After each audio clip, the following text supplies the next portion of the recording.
Live from the SVI Media Broadcast Studios in Star Valley, Wyoming, this is the Red Zone with coverage of high school sports from across the Cowboy State. The Red Zone is provided by First Bank of Wyoming, your home for totally free checking. Find your local branch at gofirstbank.com. Here's your host of the Red Zone, Duke Dance, on the SVI Sports Network.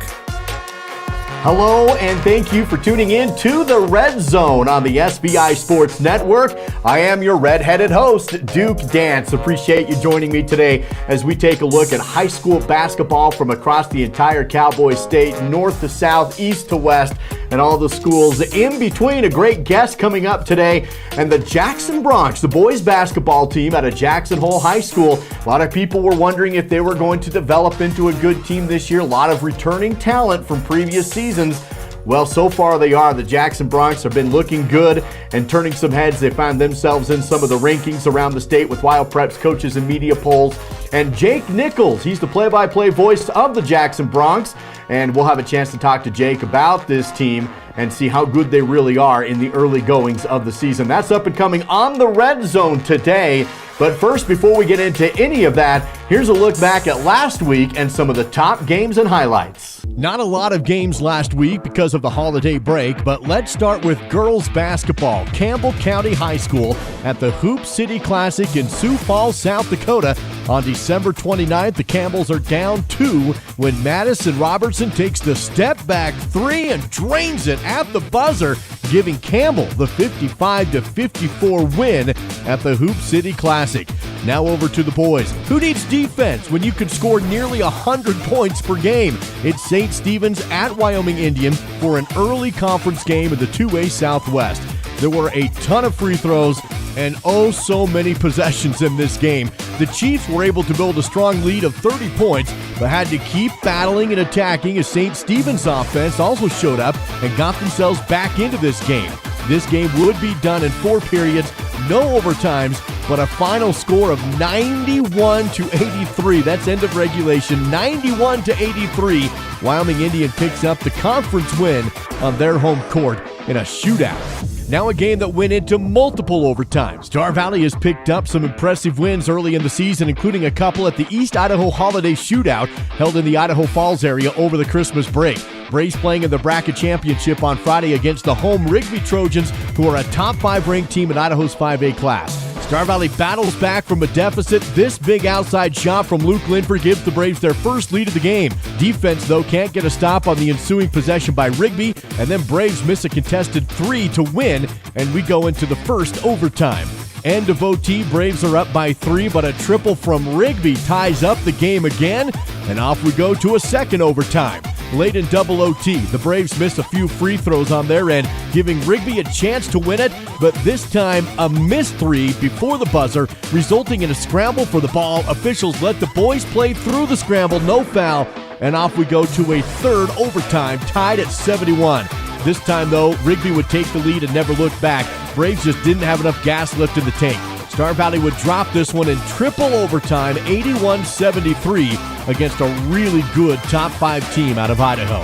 Send in your highlights from this week's games, and they may end up on the Red Zone. Email highlights to duked@svinews.com or message them via social media on the Red Zone's Facebook, Twitter, and Instagram pages. You're watching the Red Zone on the SVI Sports Network.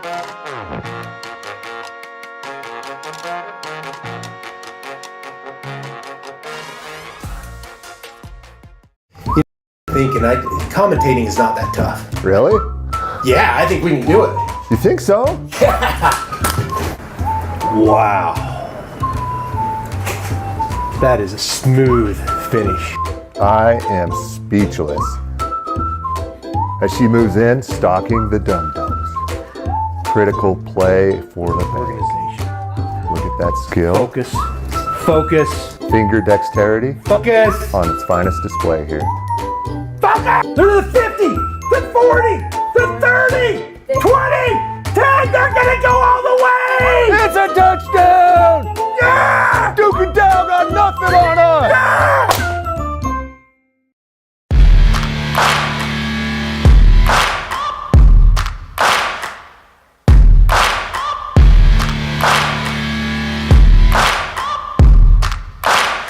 Yeah, I just wanna I just wanna be great. Yeah, I just wanna be great. Yeah, yeah, I just wanna be great. Yeah, I just wanna be great. The following are real testimonials of health services provided by Taylor Kennington at Elevate Life. After 2 sessions with Taylor and implementing the strategies he taught, my daughter's anxiety is significantly better. She sleeps in her own bed and is back to being her happy self. In 7 weeks, I am a whole new person who was skeptical at first, but now I want everyone to go see Taylor. He can help from the smallest problems to the really big things. Elevate Life. Retrain your brain. Visit elevatelife.today. Covering high school sports from around the Cowboy State, this is the Red Zone on the SBI Sports Network, presented by First Bank of Wyoming. Here's your host, Duke Dance. Welcome back onto the SBI Sports Network and the Red Zone. I am your host, Duke Dance, as we take a look at Wyoming high school basketball from across the entire Cowboy State. And of course, we do have some basketball going on again this week. And one team we want to look at, the Jackson Broncs. A lot of people wondering if Jackson boys team would start to come into themselves. A lot of returning talent and height this year. And so far in the season, it appears that is going to be the case. A lot of people liking what they've seen out of Jackson basketball so far this year. Play-by-play voice of Jackson Hole High School, that's Jake Nichols with KZJH on the air with me and on the show with me today. JK, how are you this morning? Good, thanks. I'm glad to be here, yeah. Well, appreciate you taking some time to talk Bronc basketball with us. And boy, you know, Jackson coming into the season, maybe a little overlooked, but they've turned some heads so far. They find themselves in the WyoPreps Coaches and Media Poll top 5. WyoPredicts has them 4th, I believe, in their power rankings this week. And Jackson boys basketball, they're turning some heads. What are your thoughts so far in the early season that you've seen? Yeah, this is going to be an exciting team. And, you know, it's all around that core 4 that have been together since they were freshmen, getting varsity minutes. Andrew Hanna, you know, everybody knows him. Gavin Keelan, Seb Brunner, and AJ Fowler. Those 4 are juniors now. So, you know, they got a little experience under their belt. They've been playing together for a long time, but they're not the only guys. A talented and experienced backcourt, ball handlers like Isaac Larson and Carson Harlan, both seniors who handle the ball a bunch, and then a deep bench, something that Coach Hayden Hatfield hasn't had to work with. He's going to have trouble just getting everybody minutes. You know, Jake, as you mentioned, I remember going back a couple of years and seeing those players that you mentioned as freshmen and sophomores, and they were getting a lot of playing time as freshmen and sophomores. And I remember doing broadcasting a Star Valley at Jackson game and watching those kids play, and I was like, holy cow, these are young kids, and they're pretty good. They're going to be around for a while, now starting to come into their own. It's amazing what a few years of maturity will do for some players like that. It is, and I've seen a big jump from each grade, you know, from freshman to sophomore now to junior. You can see it on the court. And Coach Hatfield last year, a lot of times in a post-game interview after a tough loss would say, you know, we played well. I liked a lot of the things, but we're young and we make mistakes and we're inexperienced. That excuse may not cut it anymore, and it may not need to. This team really is taking a big jump, and these juniors are playing like upperclassmen. And you mentioned the core 4, just juniors, so another year after this to look forward to. One player I wanted to ask you about, of course, you mentioned Andrew Hanna. Everybody in the state knows him, had a great football season. He's a tall kid that really owns the paint. Defenses and offenses are going to have a hard time this year with Andrew Hanna, I think. He's averaging, a double-double, I believe, so far in the season. He's good, but unlike last year, it's not just Hanna. It's not just one-dimensional. You know, a lot of teams can match up with Andrew's length. You have Taft McClure. There's a lot of big kids that can play him one-on-one, and he got so much attention last year, and the offense tried so hard to get him the ball down low that at times that half-court offense stagnated. Watch this year as Seb Brunner is back, the guard. He's so quick.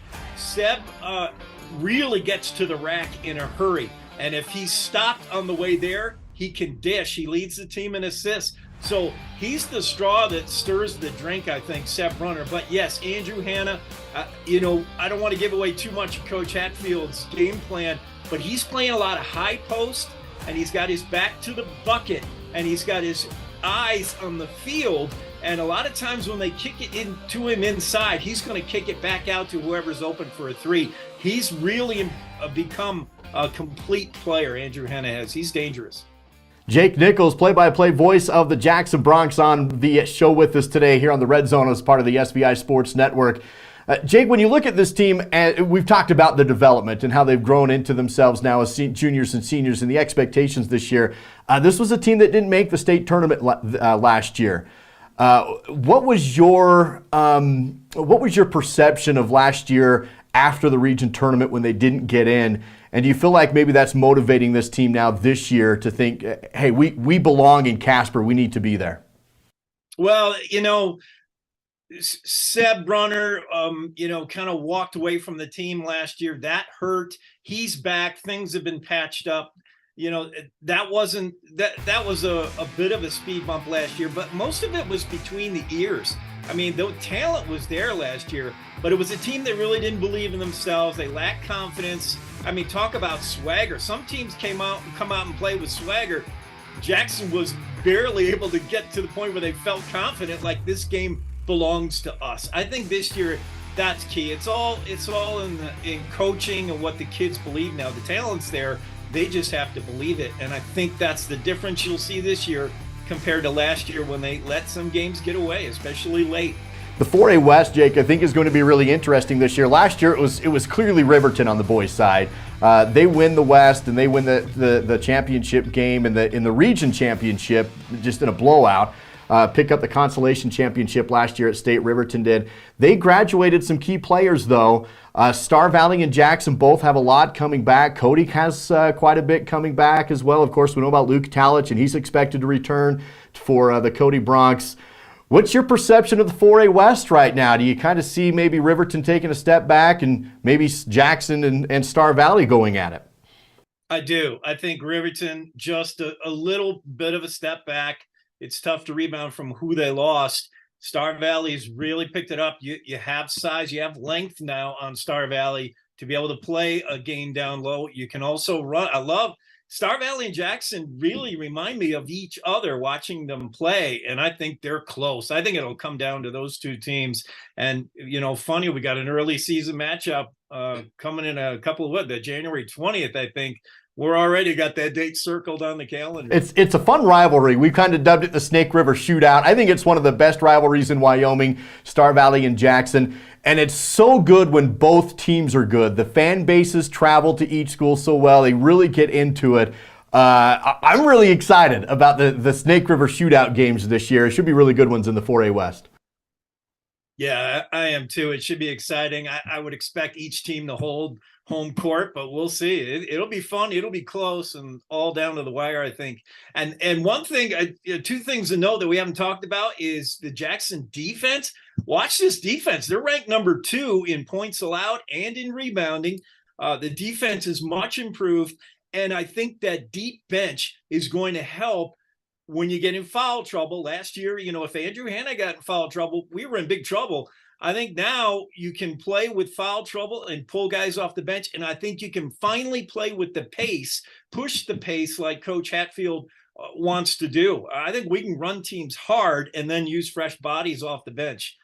That's Jake Nichols, play-by-play voice of the Jackson Bronx, and we'll see how Jackson does throughout the season. So far, they're looking good, 5-1. Another game, of course, Thursday evening as well, and we'll see what happens with the Jackson boys basketball team. They're certainly hoping and expecting to make a big splash in the 4A class this year. Jake, appreciate your time. While I do have you, I do want to bring up the girls program for Jackson. They've had a struggling start to the season, and it's that kind of the ebbs and flows, right, of high school sports and the ups and downs of it. But it sounds like maybe some stability coming to the Jackson girls program. Tell us what you think. Well, the good news is there's nowhere to go but up, right? I mean, holy cow. It's going to be a long season for these girls. They're young, really young. I mean, there's 2 seniors on the entire roster, and they're not the big minute eaters, really. On the floor, very often, you're going to see nothing but freshmen and sophomores. I mean, you just can't get past that. But, I mean, the good news is Sean Shockley is now the coach. He's the perfect guy to come back to coach the girls. He was previously there. He's a real encouraging guy. He's a positive guy. And I hear him in practice tell the girls, look, we're not going to compete for a state title, but I want you to be better than you were yesterday. Are we better, at the end of the season than we started in the beginning of the season? And he wants to keep things upbeat so the girls have a love for the game, because the feeder program is so important. You don't want anybody walking away from a dismal season. So you want to give them a love for the game, teach them how to play the game right. And then with experience, these freshmen in 4 years, hopefully we'll see the improvement. Jake Nichols, KZJH, joining us on the Red Zone to talk Jackson basketball. Jake, as always, it's a pleasure. We'll see you in a few weeks. Yeah, looking forward to it. It's all part of the SVI Sports Network.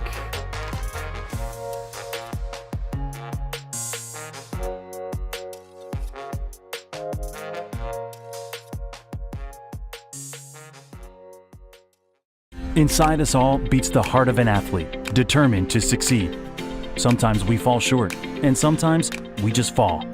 Whether you're suffering from a sports injury, arthritis, or musculoskeletal trauma, the team of orthopedic surgeons at Mountain West Orthopedics and Sports Medicine are here to help you. We offer a full range of orthopedic and pain management care to keep you active and loving life. A service of Star Valley Health. For more information, visit starvalleyhealth.org. I've been thinking, commentating is not that tough. Really? Yeah, I think we can do it. You think so? Wow. That is a smooth finish. I am speechless. As she moves in, stalking the dum-dums. Critical play for the Organization.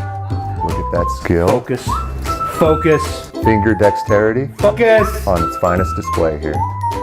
Focus! They're to the 50, the 40, the 30, 20, 10. They're gonna go all the way! It's a touchdown! Yeah! Duke and Dow got nothing on us! Yeah! A lot of people ask me why I moved to Kemerow. I actually was living with my wife in North Salt Lake, Utah, where we raised our children. And I saw this as a great opportunity in my career to help with economic development. It's a very affordable place to live. Other things that I like about being here, I really like the opportunity to do outdoor living. Those are some of the things that I like about Kemerow.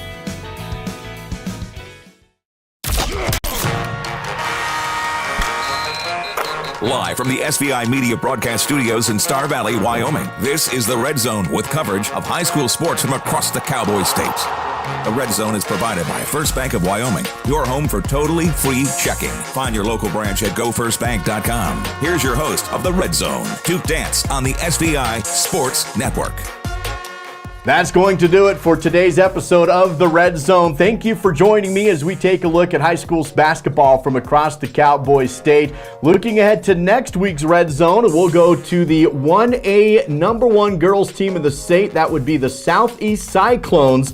And Coach Jennifer Shear is going to join me on the Red Zone next week to talk about Cyclone basketball. Looking good again are the Cyclones, of course, the defending state champs. And do they have what it takes to repeat in the 1A girls class this year in the state basketball tournament? We'll talk to Coach Shear and get her thoughts on this year's Cyclone basketball team in next week's Red Zone. Also talking Natrona girls basketball next week. One of the top players for the Natrona Phillies, that's Megan Hagar, and she'll be on the Red Zone with me next week to talk Natrona Philly basketball as well. She's one of the top scorers in the 4A classification in Wyoming high school basketball. That's coming up next week. For all those student athletes competing this weekend, wish you the best of luck.